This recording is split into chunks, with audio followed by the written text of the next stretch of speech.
Olá, pessoal, tudo bem?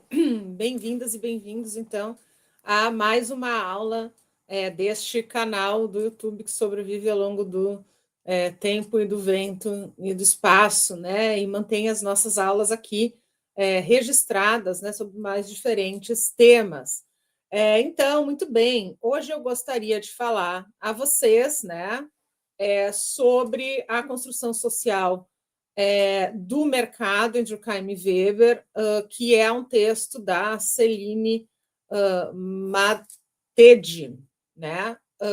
E que leva esse mesmo nome, portanto, eu vou abordar um pouco sobre essa perspectiva de que, em linhas gerais, né, a construção do mercado ela não é uma ideia assim utilitarista, como se consegue passar, né, ou demonstrar muitas vezes de que o mercado teria uma ideia, uma funcionalidade própria, né? Eu acho que quando a gente ouve certas matérias, né, nos jornais, na grande mídia, ou mesmo agora nas redes sociais, às vezes a gente carrega a impressão de que o mercado é um ente autorregulado, com vida própria, assim, né, que consegue tecer uma série de ideias e premissas de si próprio. Né? Então, se fala em o mercado, né? O mercado está projetando, o mercado não gostou de tal coisa, o mercado está incomodado, né? Como se o mercado fosse uma coisa ali corporificada, né? Como se ele pudesse ser algo com vida própria, né? E na verdade não é bem assim. Por quê? Em primeiro lugar, o mercado ele é representado por um conjunto de pessoas e um conjunto específico de pessoas.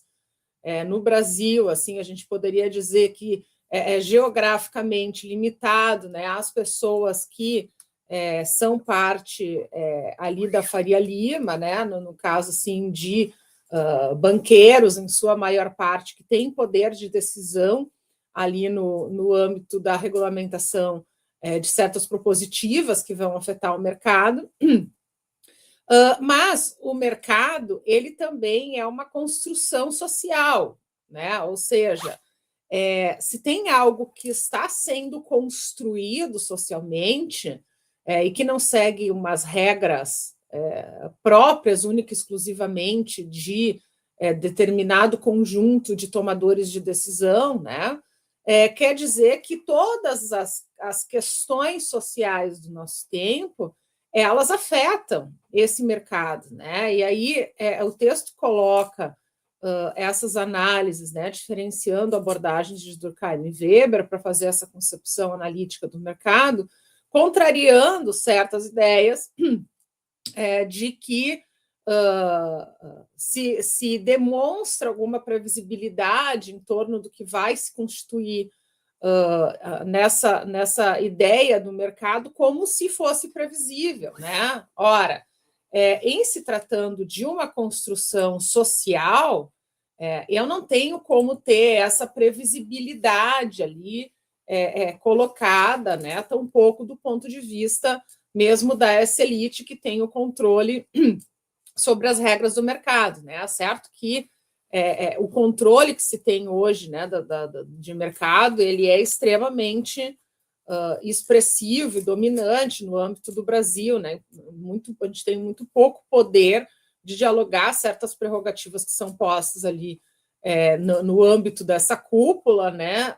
Inclusive mesmo quando o governo em questão, né, as pessoas que são no poder executivo democraticamente eleitas não concordem com alguma dessas regras, né? Então, o poder desse nicho ali que representa as vozes desse mercado acaba sendo muito preponderante, né?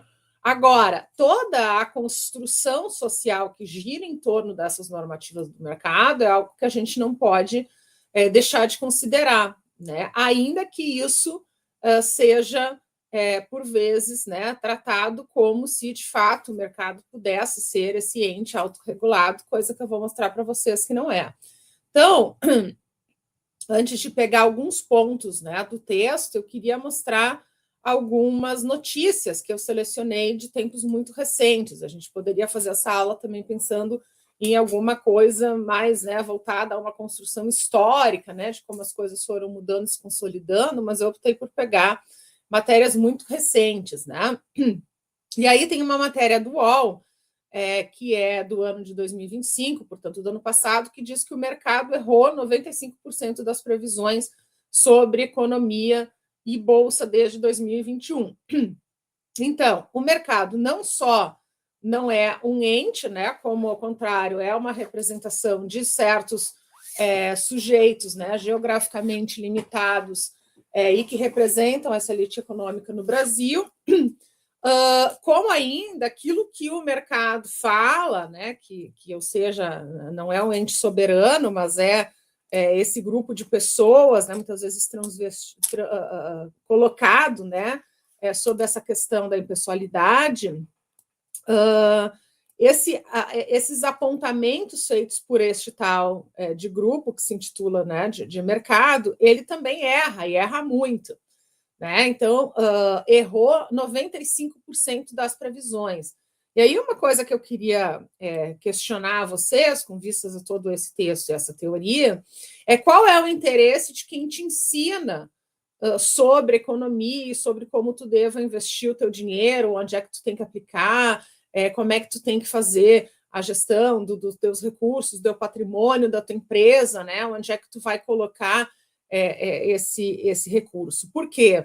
Porque na maior parte das vezes, essas pessoas que estão ensinando, entre todas as aspas, né, o ensinar entre aspas, né, as pessoas que estão te ensinando sobre como tu deve mobilizar os teus recursos são pessoas que têm muito interesse em lucrar com aquilo, porque são pessoas que justamente estão vendendo estes produtos que elas ensinam, né, que elas oferecem. Então, são influenciadores, são gurus, né? São pseudo-especialistas revestidos de pessoas que estão ministrando algum curso, que estão ensinando, que estão te orientando, quando, na verdade, elas estão te vendendo aqueles produtos, aqueles serviços, e é claro que elas vão te orientar para aquilo que lhes interessa, né? E como a gente estava vendo, ao que parece, ao mercado, não interessa que tu ganhe dinheiro, interessa que tu justamente perca o teu dinheiro, né? Interessa a essas pessoas que tu coloque o dinheiro num produto financeiro que vá fazer com que tu perca, porque quando tu perde, quem ganha é eles, né? Então é uma lógica bizarra a gente confiar sem ter o domínio teórico, sem entender como funciona o mercado financeiro em sua profundidade, em sua complexidade, né? É difícil a gente seguir orientações de pessoas que estão nos vendendo um produto cujo o interesse delas é que tu escolha mal, né? Que tu escolha um produto que tenha bastante risco, porque se tu perder, elas que vão em alguma medida ali ganhar, né? Então, qual é o nível de confiança que a gente vai ter desses atores que estão colocados nessa disposição dentro deste contexto, né? Então, eu acho que tem que pensar muito bem sobre isso, né? De qual é o interesse da pessoa que está te vendendo este produto e por quê, né? E aí eu coloco algumas questões que são sociais e que ajudam a entender essa lógica da qual a gente está falando sobre essa perspectiva social do mercado, né? O mercado tem uma construção social. Por quê? O Elon Musk vai ali, né? Faz um gesto extremamente infeliz e isso faz com que se tenha um efeito, inclusive na venda do produto da empresa dele ali dentro do contexto europeu, né? Então, quer dizer, qualquer mudança social é capaz de fazer com que eu tenha um efeito prático, por exemplo, ali no caso das vendas. Então, eu não posso tratar esse mercado como um mercado puramente utilitarista, né, em que basta eu saber de matemática para eu poder me dar bem, porque as coisas independem da nossa vontade ou da nossa perspectiva, ou mesmo da nossa projeção sobre um determinado assunto, né? As projeções todas dependem de como a sociedade vai caminhar, né? E que eventos, adversidades, questões vão se atravessar nesse meio tempo, fazendo com que os rumos da própria economia mude, né? Como, por exemplo, depois ali de certos tarifaços do Trump, né? Eu tenho uma campanha de compre no Canadá. Então, movimentos coletivos da população canadense pode fazer com que eu tenha, por exemplo, uma interferência também na lógica daquilo que está sendo comercializado ao redor do mundo. Então, eu tenho, assim, por um lado, né, as tarifas, a questão do tarifaço, que interessa muito aos Estados Unidos, mas interessa o Trump também, particularmente, como um agente que brinca, né, com essa ideia de colocar e tirar tarifa, porque ele ganha muito dinheiro, como sendo um dos, né, principais agentes do mercado financeiro a nível global, né, ele ganha muito dinheiro com essa dinâmica. Então, ele anuncia para algumas pessoas mais próximas que haverá o tarifaço, aí essas pessoas investem em determinado lugar, o anúncio do tarifaço faz com que certos lugares sejam mais valorizados, outros menos, então tem uma alternância ali na lógica de valor dessas ações, e aí eles vão mexendo o dinheiro de modo a ganhar de um lado e fazer com que as pessoas percam do outro, né? Então, só o anúncio das tarifas já movimenta o mercado de uma maneira totalmente intencional, né? Gosto da ideia de que o Trump tem um cassino nas mãos, porque ele que controla as apostas, né? Ele consegue controlar lá a máquina para fazer com que a máquina perca ou ganhe à medida do interesse dele, né? Mas essa questão, por exemplo, do tarifaço também acaba tendo uma mobilização assim que de ordem social, como, por exemplo, essa dos Estados Unidos. E tem as questões que são de adversidades de ordem natural, como foi a pandemia, como foi a enchente aqui em Porto Alegre, todas essas intempéries, né, climáticas, e como aqui, né, uma gripe aviária que faz com que se tenha um problema do abastecimento do ovo. O ovo ele é a matéria-prima para uma série de produtos, a grande maioria deles, né, na questão da produção do alimento. Então, eu posso não comer, não gostar, não consumir ovo propriamente dito, assim, natura, né? Mas eu estou consumindo produtos à base de ovos o tempo inteiro. Então, essas questões, essas adversidades, elas são capazes de me fazer mudar, né, a concepção da economia e das coisas. E eu não tenho como saber o que vai acontecer, qual é o produto que vai ser afetado, qual é o surto de qual tipo de vírus que vai se alastrar em qual população. Eu não tenho como prever certas questões climáticas, né, e que vão ser muitas e frequentes daqui para frente. Então, isso também vai acabar mudando a questão do mercado da economia de uma maneira muito específica. Outra coisa que faz parte do que eu estou chamando aqui de construção social diz respeito a toda a lógica da cultura, né? Eu peguei esse print também, né, de uma matéria falando que a cultura de investir e comprar imóveis no Brasil é algo muito forte. Sim, porque essa é uma marca cultural, essa é uma questão cultural, né? Eu tenho um casal de amigos lá que são da Suécia e que dizem assim: a gente não quer ter imóvel próprio, a gente gosta de viver cada vez num lado, cada hora num lugar. Bom, que bom, né? Que legal tu gostar de ter essa mobilidade. Acontece que no Brasil a casa própria, dentro de um contexto de tanta instabilidade, né? Como é o nosso, historicamente colocado dentro dessa perspectiva de uma insegurança, assim, né? Em termos sociais, financeiros, a casa própria representa para a gente uma segurança muito grande, né? A gente nem diz que é casa própria, a gente diz que é bom, agora eu tenho onde cair morto, né?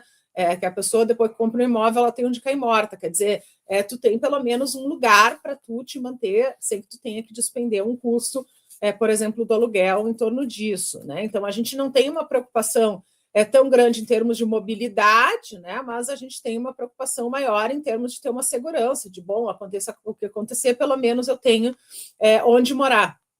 Né? Então, tem essa questão cultural também que deve ser analisada. Né? E tem questões mais atípicas, né? Eu não sei se todo mundo que estava assistindo agora sabe quem foi Renato Russo, mas era um cantor, né, que morou, né, num imóvel, assim como todas as outras celebridades que passam em algum imóvel, e aquele imóvel passa a ser valorizado, né? Então, todos os lugares que tu vai, né, tem um hotel que é mais valorizado porque lá se hospedou um jogador de futebol, aí lá tem um outro imóvel que é valorizado porque naquele condomínio tem um cantor muito famoso que tem um apartamento lá, então aquilo valoriza o imóvel, né? Ou ao contrário, acontece alguma situação de um assassinato, né, num determinado apartamento, aquele apartamento perde o valor de imóvel, por mais que ele agora esteja limpo, reformado, não tenha resquícios de nada do que aconteceu. Então, essas são questões sociais que vão colocar uma relação no preço das coisas. Isso é uma coisa engraçada até de a gente analisar, né? Porque, digamos assim, ali tu tem nos dois prédios, né, dois apartamentos idênticos, por exemplo, os dois, né, reformados, ou os dois ali com condições similares, e um deles vai ter um valor de mercado maior, porque ele foi a casa de uma pessoa que era um cantor famoso, né?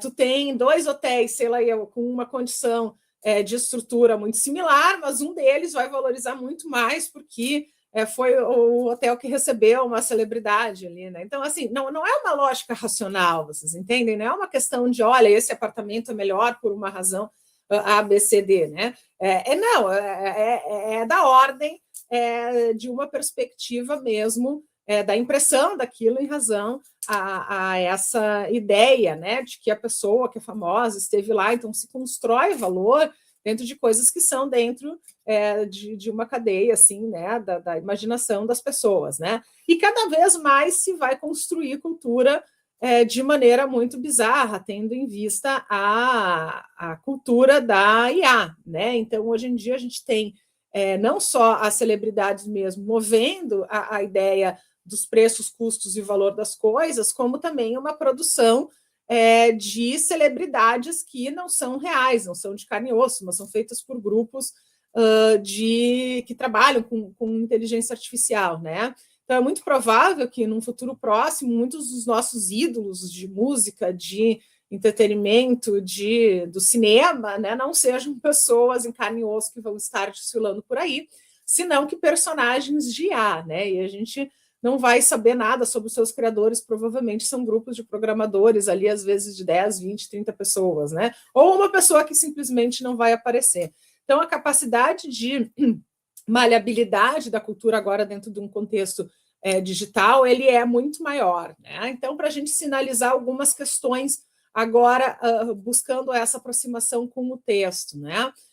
Durkheim e Weber, eles são centrais para pensar essa perspectiva da sociologia econômica, sobretudo em relação à hegemonia da teoria econômica neoclássica e todas as suas limitações, que é a não levar em consideração todos os aspectos sociais e culturais e essas questões, né, dessas intempéries das quais nós estamos sendo colocada, né? Então, a sociologia econômica ela começa a questionar algumas diretrizes, alguns postulados da economia neoclássica, ali a partir da década de 80, enfatizando essa questão da construção social do mercado, o papel dessas instituições na orientação do ator econômico, na regulação desse mercado, né? E, portanto, vai se opor a essa visão neoclássica de mercado, né, que considera o mercado como um espaço de interação puramente racional e individualista. E a gente já viu que não é racional, né?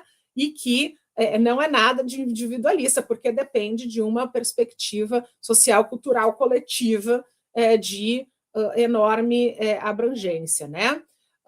Então, tu tem toda a questão de analisar o que envolve uma série de perspectivas de assimilação e de limitação dessas condições tradicionais da troca e o que isso vai produzir, né? Então, embora a modernidade não seja caracterizada por essa racionalização, a tradição não desaparece completamente. Tu tem uma série de instâncias que são asseguradas por questões tradicionais da economia das trocas simbólicas, né? Como diz o nome do livro lá do Bourdieu, em que o Estado acaba tendo um papel importante ainda, tá? Porque ele vai assegurar, e aí tanto na lógica de Durkheim e Weber, que são analisadas por esse artigo, ele vai assegurar a estabilidade das regras do jogo, a manutenção de um ambiente político-econômico possível. Por mais que por exemplo, o Durkheim não fale necessariamente de Estado, ele vai falar da questão das normas, das regras, né? Então, assim, isso vai caracterizar a dimensão de algo que está sendo assegurado por algo ou alguém, né? Então, assim, tem uma segurança em termos de quem é que vai ditar os rumos, os padrões dessas tratativas econômicas e, portanto, que vai conferir legitimidade ou não nessas relações de troca que vão ser estabelecidas pelo mercado, tá? Quando isso não acontece, a gente tem alguns fenômenos, como, por exemplo, essa questão da consolidação dos bitcoins, né? O Bitcoin é uma moeda paralela que funciona sem essa tramitação do mercado, mas que ela é muito arriscada, né? Ela não tem essa segurança como a gente percebe nos ambientes, nos espaços assegurados pelo Estado. Então, o Estado ele tem essa capacidade de conferir né, uma proteção maior dentro da lógica de compra, né? Tanto é que teve ali um caso envolvendo, por exemplo, o Milei, né, em que ele anunciou uma criptomoeda, aquela criptomoeda lá depois ela perdeu muito o valor dela de mercado, né? E as pessoas perderam muito dinheiro. Então é algo assim que, bom, existe essa moeda paralela à regulamentação do Estado, ela existe, mas ela é algo que pode expor as pessoas a um risco bastante significativo. Caso vocês tenham interesse, né, em saber mais sobre esse assunto de bitcoins, que não é o objetivo dessa aula, eu vou deixar a indicação de 2 livros, né? Um do Edmilson Paraná, que é sobre Bitcoin, a utopia tecnocrática do dinheiro apolítico, que eu acho que é um livro basilar para pensar essa ideia, né? E um outro também, que é o Waiting for the Robots, do Casilli, né? Que eu acho que é para pensar toda essa questão do quanto que está se produzindo em torno da ideia da inteligência artificial. E aí, agora, para a gente finalizar, né? Um quadrinho, assim, com alguma sistematização a partir daquilo que foi visto no artigo, né? Em que a gente tem uma separação ali, né, do que é da obra de Durkheim, do que é da obra de Weber, que contribui com a ideia dessa construção social do mercado, né? Então, um está colocado no paradigma funcionalista, outro estruturalista. Tu tem ali uma concepção de mercado, né, de Durkheim, que é a do fato social, e de Weber, que é a da ação social. Tem padrões de regulação, que para o Durkheim são de regras formais, jurídicas, né, e informais também, das tradições e das normas que vão se dar ao longo da sociedade, e para o Weber, que é também tradicional, mas convencional, jurídica e voluntária. De qualquer forma, há uma questão de regulamentação jurídica e das formas, né, e das normas, que é base do direito, que vai orientar essa relação econômica, né? Tem, de um lado, a questão do fenômeno econômico de Durkheim sendo visto como uma relação mercantil, né, que gera laços sociais, o vínculo que se estabelece nessa troca, e de Weber, que vai entender esse fenômeno econômico como um conflito de interesses opostos, e essa troca efetiva da representação que vai buscar também o equilíbrio, né? De um lado, a gente tem essa descrição durkheimiana, né, da coesão social, dos costumes e das confianças, que vai ajudar muito a pensar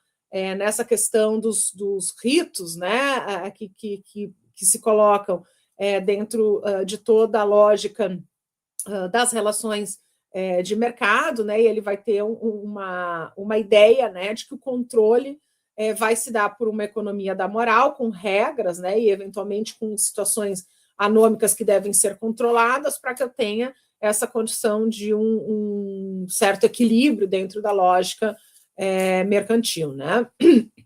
E do outro lado, em Weber, eu tenho essa perspectiva social vista como uma conversão social e de estruturas e crenças, onde a questão da religião, da ética e das normas vai ter um papel importante, inclusive um livro muito interessante do Weber sobre esse assunto, né, é o da Ética Protestante e o Espírito do Capitalismo, que é onde ele vai desenvolver, né, essa ideia dessa lógica social por trás das relações que são mercantis, né? E ele vai colocar na ideia de uma racionalidade formal, né, e material a questão do reconhecimento dos valores que vão vir a ser importantes para se pensar um modelo ou outro, assim, na análise da construção social do mercado. Bom, algumas linhas, então, gerais para pensar o tema da aula de hoje, que está aqui, né, para a gente discutir, aprofundar e seguir pensando sobre, e eu estou à disposição de vocês, caso vocês queiram comentar alguma coisa sobre isso. Espero que tenham gostado do vídeo, e eu volto em outra oportunidade para falar mais sobre algum outro assunto desses, e a gente se aprofundar, né, nas características teóricas que vão nos levar a uma interpretação muito mais fidedigna, muito mais correta, muito mais assertiva das relações sociais das quais a gente faz parte nos dias de hoje, né? Muito mais do que se a gente colocar apenas a nossa confiança naquilo que se fala ali na internet, né? E naquilo que se fala na internet que está revestido de tantos interesses, né? Então, essas pressuposições teóricas para entender a questão do mercado, a sociedade, o Estado, né? E as suas interlocuções, elas são, de fato, imprescindíveis para quem quer ou para quem precisa se colocar ali em meio a essa grande arena de disputas e de poder, que é a questão do mercado financeiro. Tá? Então, espero que vocês tenham gostado do texto, espero que vocês tenham gostado da aula, e eu estou à disposição para eventuais trocas e dúvidas. Um beijo.